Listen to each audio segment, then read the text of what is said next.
Hi friends, நான் உங்களுடைய ஸ்ரீ பேசுகிறேன். இன்றைக்கி அம்மா தான் உப்புமா செஞ்சாங்க. அதுக்கு வெங்காயம் 4 சின்ன சின்னதாக கட் பண்ணியிருக்காங்க, 3 பச்சை மிளகாய் எடுத்திருக்காங்க, 3 ஏத்து கருவேப்பிலை எடுத்திருக்காங்க, 2 ஸ்பூனு கடுகுளுத்தம் பருப்பு எடுத்திருக்காங்க, 2 ஸ்பூன் கடலைப்பருப்பு, 1 ஸ்பூனு உளுந்து எடுத்திருக்காங்க.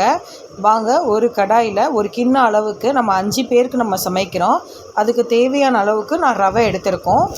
ரவை நல்லா ஒரு 2 டேபிள் ஸ்பூனு நெய் ஊற்றி நல்லா இந்த மாதிரி கிளறி விட்டுகிட்டே இருக்கணும். இந்த மாதிரி கிளறி விட்டுட்டு நல்ல ஒரு செவந்த நிறத்துக்கு வந்ததுக்கப்புறம் தான் உங்களுக்கு நல்ல பொன்னிறமாக வந்ததுக்கப்புறம் எடுத்திங்கன்னா அந்த ரவையை நல்ல உதிரி உதிரியாக வரும். உங்களுக்கு உப்புமா சாப்பிட்றதுக்கு ரொம்ப சூப்பராக சுவையாகவும் இருக்கும். பாருங்கள், இந்த மாதிரி நல்லா கிளறி விட்டுட்டே இருங்க, தீயக்கூடாது. அதனால் நம்ம இந்த மாதிரி பண்ணிகிட்டே இருக்கணும். பண்ண அந்த ரவை நெய்யோடு மிக்ஸ் ஆகி சூப்பரான ஒரு பதத்துக்கு வரும். பாருங்கள், அம்மா கிளறி விட்டுட்டே இருக்காங்க. இப்போ அந்த ரவை சரியான பதத்துக்கு வந்தோன்னே வேறொரு பாத்திரத்தில் மாற்றிட்டு இப்போ ஒரு சின்ன கிளாஸ் அளவுக்கு ஒரு எண்ணெய் ஊற்றிடுறாங்க. இது நாங்கள் ரீஃபைண்ட் ஆயில் தான் எடுத்திருக்கோம். இந்த ரீஃபைண்ட் ஆயில் நல்லா பாருங்கள், எண்ணெய் காஞ்சதுக்கப்புறம் 2 ஸ்பூனு கடுகுளுத்தம் பருப்பு போட்டாச்சு, கடலைப்பருப்பு உளுந்தும் சேர்த்து போட்டாச்சு. இப்போ அந்த உளுந்தும் கடலைப்பருப்பும் கொஞ்சம் செவந்ததுக்கப்புறம் நீங்கள் கட் பண்ண வெங்காயத்தை எடுத்து போட்டுடுங்க. வெங்காயம் கொஞ்சம் சீக்கிரமாக செவரணுன்றக்காக ஒரு 1/4 ஸ்பூனு சால்ட்டு சேர்த்துக்கலாம். வெங்காயம் இதில் நல்லா செவரக்கூடாது, கொஞ்சம் ஹாஃப் பாயிலில் குக் பண்ணால் போதும். அப்போ தான் உங்களுக்கு நல்ல டேஸ்ட்டாக இருக்கும். இப்போ கருவேப்பிலை கட் பண்ணது தனியாக எடுத்து வச்சது போட்டாச்சு. இப்போ நல்லா மிக்ஸ் பண்ணிக்கலாம். இப்போ 2 டேபிள் ஸ்பூனு நெய் ஊற்றிக்கலாம். நெய் ஊற்றினா நல்ல டேஸ்ட்டாக இருக்கும், சுவையாகவும் இருக்கும், நல்ல பொலன்னு உதிரும். அதுக்காக நம்ம டேபிள் ஸ்பூன் ஊற்றிடுறோம். இப்போ நல்லா மிக்ஸ் ஆகிட்டுருக்கு பாருங்கள், நல்லா கிளறி விட்டுட்ருக்காங்க. இப்போ நல்லா செவந்துட்டுருக்கு வெங்காயமும். கொஞ்சம் செவரட்டும், நம்ம கொஞ்சம் நேரம் வெயிட் பண்ணுவோம். யாருக்குமே உப்புமா அவ்வளோ பிடிக்காது, ஆனால் இந்த மாதிரி நீங்கள் செஞ்சிங்கன்னா உப்புமா ரொம்ப சுவையாக இருக்கும், ரொம்ப மணமாகவும் இருக்கும். பாருங்கள், நல்லா அழகாக சூப்பராக குக் ஆகிட்டுருக்கு, நல்லா குக் ஆகிட்டுருக்கு. இப்போ பச்சை மிளகாய், கட் பண்ண பச்சை மிளகாவை எடுத்து போட்டுடலாம். பச்சை மிளகாவும் இந்த மாதிரி கிளறி விட்டுக்கோங்க.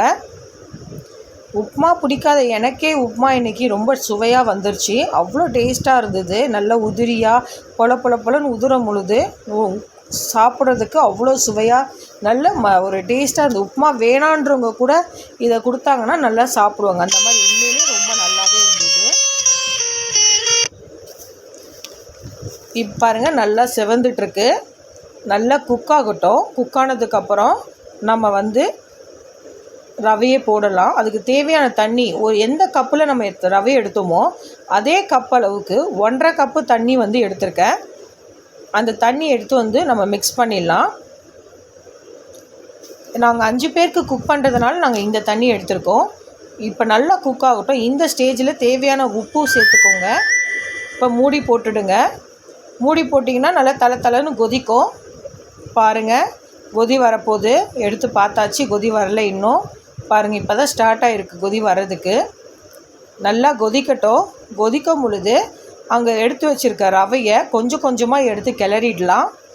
இருங்க, நல்லா கொதிக்கட்டும். நல்லா இந்த மாதிரி கிளறி விட்டுக்கோங்க, மிக்ஸ் பண்ணிக்கோங்க. சால்ட்டெல்லாம் கரெக்டாக இருக்கான்னு இந்த ஸ்டேஜ்லேயே நீங்கள் பார்த்துக்கோங்க. இப்போ ரவையை கொஞ்சம் கொஞ்சமாக இந்த மாதிரி போட்டுடலாம். கிளறி விட்டுகிட்டே போட்டிங்கன்னா கட்டி பிடிக்காது உங்களுக்கு. இப்போ எல்லா ரவையும் மிக்ஸ் பண்ணிடுறோம் நம்ம. பாருங்கள், நல்லா கிளறி விட்டாச்சு. இப்போ அப்படியே நம்ம கிண்டிக்கிட்டே இருப்போம், அப்படியே விட முடியாது. கொஞ்சம் கொஞ்சமாக அப்படியே கிண்டிக்கிட்டே இருப்போம். பாருங்கள், கிண்ட உங்களுக்கு ஒரு சரியான பதத்தில் வரும். அப்படியே குக் ஆகிட்டுருக்கோம். ரவையும் உங்களுக்கு நல்லா குக் ஆகிடும். இந்த மாதிரி கிளறி விட்டுட்டே இருங்க. உங்களுக்கு முந்திரி வேணும், மற்ற நட்ஸு வேணும்னாலும் நம்ம சேர்த்துக்கலாம் தாளிக்கும் பொழுதே. நான் இங்கே எதுவும் சேர்க்கலை, உங்களுக்கு விருப்பமாக இருந்ததுன்னா நீங்கள் அதை சேர்த்துக்கலாம். இந்த மாதிரி நல்லா மிக்ஸ் பண்ணிக்கோங்க. இப்போது 2 டேபிள் ஸ்பூன் நெய் நான் மிக்ஸ் பண்ணுறேன். நல்ல ஒரு சாஃப்ட்னஸ், நல்ல ஒரு உதிரியாக வர்றதுக்காக நான் இந்த ஸ்டேஜில் ஒரு 2 டேபிள் ஸ்பூன் ஆட் பண்ணிடுறேன். உண்மையிலேயே இந்த உப்புமா ரொம்ப ரொம்ப டேஸ்ட்டாக இருந்தது. நீங்கள் மறக்காமல் வீட்டில் செஞ்சு பாருங்கள். செஞ்சு பார்த்துட்டு எனக்கு கமெண்ட் பண்ணுங்கள், ஷேர் பண்ணுங்கள். நம்ம சேனலில் மறக்காமல் சப்ஸ்கிரைப் பண்ணுங்கள். இந்த மாதிரி மூடி போட்டுடுங்க. மூடி போடும் பொழுது அந்த ரவை வந்து அந்த சூடுலேயே நல்லா வெந்துடும். நல்லா வெந்ததுக்கப்புறம் இந்த மாதிரி மறுபடியும் கிளறி விட்டுக்கோங்க. கிளறி விட்டதுக்கப்புறம் உங்களுக்கு சூப்பரான ஒரு அருமையான ரவை உப்புமா உங்களுக்கு கிடைக்கும். உண்மையிலே ரவை பிடிக்காது, உப்புமா பிடிக்காதுன்றவங்களுக்கும் இந்த மாதிரி உப்புமா நீங்கள் செஞ்சு கொடுத்தீங்கன்னா, நட்ஸ் எல்லாம் போட்டு செஞ்சு கொடுத்தீங்கன்னா சுவையாக சாப்பிடுவாங்க. இது நான் கொஞ்சம் ஸ்பீட் பண்ணியிருக்கேன். ஏன்னா இந்த மாதிரி கிளறி விட்டுட்டே இருக்கணும். கொஞ்சம் நேரம் மூடி வச்சுட்டு இந்த மாதிரி ஓப்பன் பண்ணி பாருங்கள். அருமையான உப்புமா உங்களுக்கு ரெடி ஆகிடும். அப்புறமேட்டு என்னங்க, இந்த மாதிரி நீங்கள் வீட்டில் இருக்கிறவங்களுக்கு சர்வ் பண்ணி கொடுக்கலாம். பாருங்கள், இந்த மாதிரி அழகாக வந்துடும். அதுக்கு உங்களுக்கு சட்னி வேணாலும் சட்னி எடுத்துக்கலாம், சுகர் வேணாலும் சுகர் எடுத்துக்கலாம். நான் இன்றைக்கி சர்க்கரை தான், சுகர் தான் எனக்கு ப்ரிஃபரன்ஸ்ன்றதுனால நான் சுகர் வச்சு எனக்கு அம்மா கொடுத்தாங்க, நானும் சாப்பிட்டேன். பாருங்கள் எப்படி உதிரியாக போல் உதிருது பாருங்கள்.